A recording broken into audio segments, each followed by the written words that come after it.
A reading from the Holy Gospel according to Matthew. After he had fed the people, Jesus made the disciples get into a boat and precede him to the other side while he dismissed the crowds.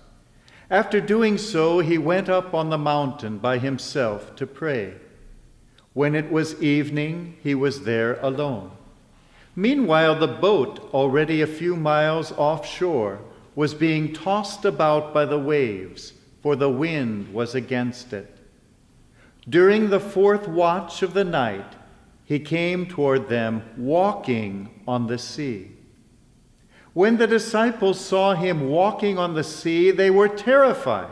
"It is a ghost," they said, and they cried out in fear. At once Jesus spoke to them, "Take courage. It is I. Do not be afraid."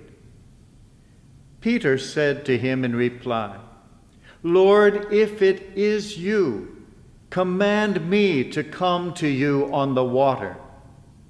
He said, "Come."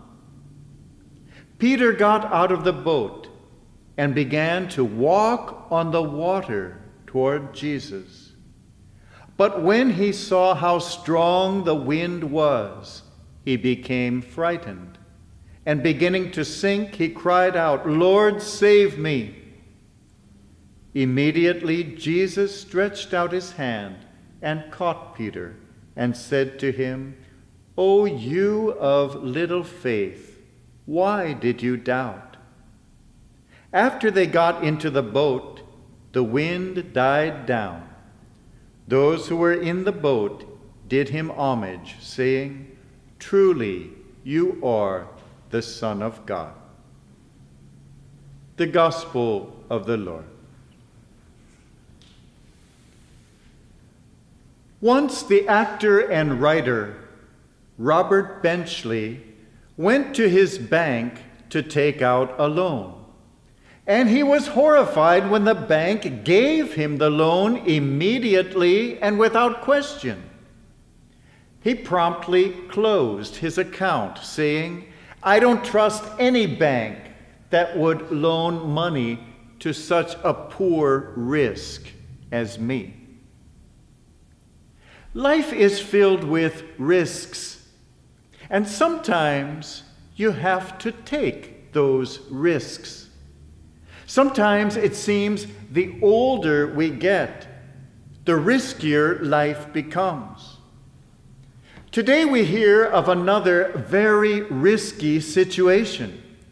We hear of the apostles out in a boat on a dark, stormy night. The wind and the waves were tossing them about. They were at risk. They were frightened. Then they saw Jesus coming, walking right on the water towards them. And they became even more terrified, thinking it must be a ghost. But Peter was bold enough to say, "Lord, if you call me, I too will walk on the water, and I will go to you." Jesus called him, and Peter too walked on the water. A terrible risk for a fisherman to take, to leave the boat, to go into the turbulent water at night. But Peter took that risk because he saw Jesus there, and he knew that if Jesus could do it, well, so could he. He did not think of the water beneath his feet. He only thought of the friend before his eyes. Now, of course, we know the rest of the story. Peter began to be afraid, began to doubt. And it was when he felt his first doubts and his first fears that he began to sink. Now, poor Peter gets a bum rap for that. We always remember him as the person who doubted, just as we remember Thomas as doubting Thomas. They were filled with faith. Peter's faith was far greater than that of the others in the boat. The others remained huddled in fear. Peter was the one who was bold enough to go into the turbulent water. It wasn't until he looked down at the water. It wasn't until he looked down at the danger. It wasn't until he looked down at his feet and decided that those feet were not meant to walk on water that he began to sink. Until then, even if only for a moment, Peter walked on water. That is something truly astounding. Because he was willing to get out of the boat, he walked on water. A very insightful Presbyterian minister of our day, John Ortberg, has written a very insightful book called "If You Want to Walk on Water, You've Got to Get Out of the Boat." I like that idea. 21st century America is obsessed with security, obsessed with safety. We want complete safety for our children in the schools, of course. We want complete safety for ourselves on the streets and at the workplace. That's all very natural, of course, and very, very good. But we have perhaps taken it to extremes. And you will notice that every time you go to an airport. And you will certainly notice it every time you try to construct something and get the proper permits for it. We have become obsessed with security as never before in the history of the planet.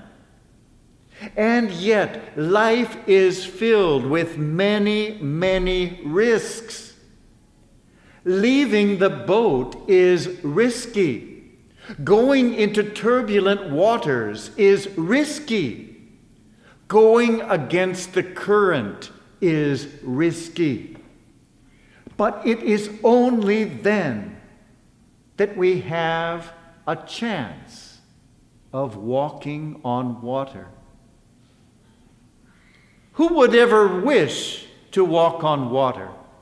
Most of us have a hard enough time walking on dry land. And the older we become, the more difficulty we have walking on that dry land. Not long ago, I myself fell down for the first time in years. We fall. Why would we want to walk on water?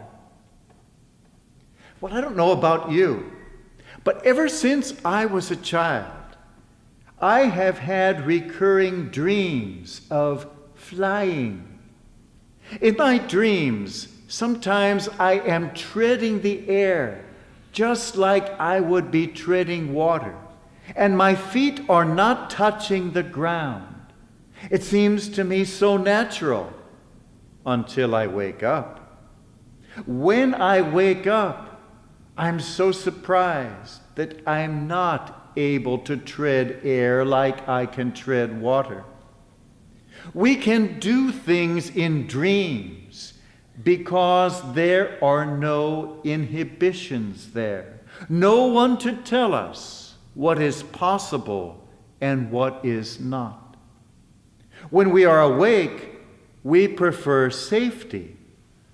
But as the old saying goes, a ship in a harbor is safe, but that's not what ships are built for. We can live our entire life in a harbor. We can live our entire life huddled in fear like those other 11 disciples in the boat, without ever daring to take the risk of stepping out into the sea, without ever daring to take the risk of leaving the boat. Sometimes we should, I suppose, be afraid to take a breath of air for fear that some germs will enter our lungs. We'll see how far we get holding our breath our entire life. We can do it, but the life will be rather short. Life is worth taking risks. In order to walk on water, we have to get out of the boat. Now, we don't have to take risks to show off with daredevil feats like Evel Knievel or a circus acrobat on a tightrope. I myself am not the least bit tempted to go bungee jumping.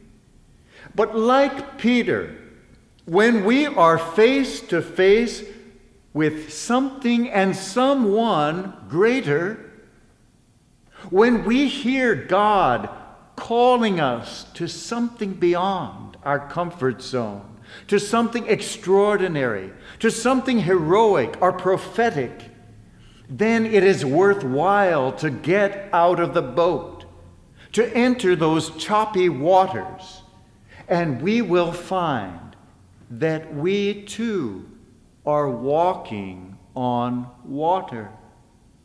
And yes, like Peter, we too might begin to sink and fall whenever we start to fear. But someone is there to take us by the hand. Oh, those 11 other disciples huddled in the boat made it safely to the other shore as well. But it was only Peter who did the extraordinary. Only Peter who walked on water, because it was only Peter who was bold enough to get out of the boat. Sometimes we are called to get out of the boat. Sometimes we are called to dare to think not like the other people around us are thinking. Sometimes we are called to be different. Those people who are called to get out of the boat are the extraordinary ones. They are the saints. They are the mystics. They are the prophets. They are the reformers. They are perhaps, like Peter, the leaders. They dared. As the great Canadian hockey player Wayne Gretzky so wisely said, you always miss 100% of the shots you don't take. Let's take those shots during life. Let's listen for the voice in the storm. It just might be calling our name. Let's take God by the hand so that we can take life by the horns. Let's not be afraid to get out of the boat, to walk on the water. Throughout our life, many storms come our way when we find the waters very, very choppy around us. The secret is not to wish the storms to go away, but to dare to get out of the boat and walk calmly, trustingly, fearlessly across those choppy waters. Let us heed the warning of the great Danish philosopher Søren Kierkegaard. To dare is to lose one's footing momentarily. Not to dare is to lose one's self. Let us not lose ourselves by refusing to dare, by refusing to heed the call to step out sometimes from that boat. Let us dare to be Peters, dare to dream, dare to be different, dare to live, dare to be ourselves, and let us, like Peter, dare to get out of that boat and to find ourselves walking on water.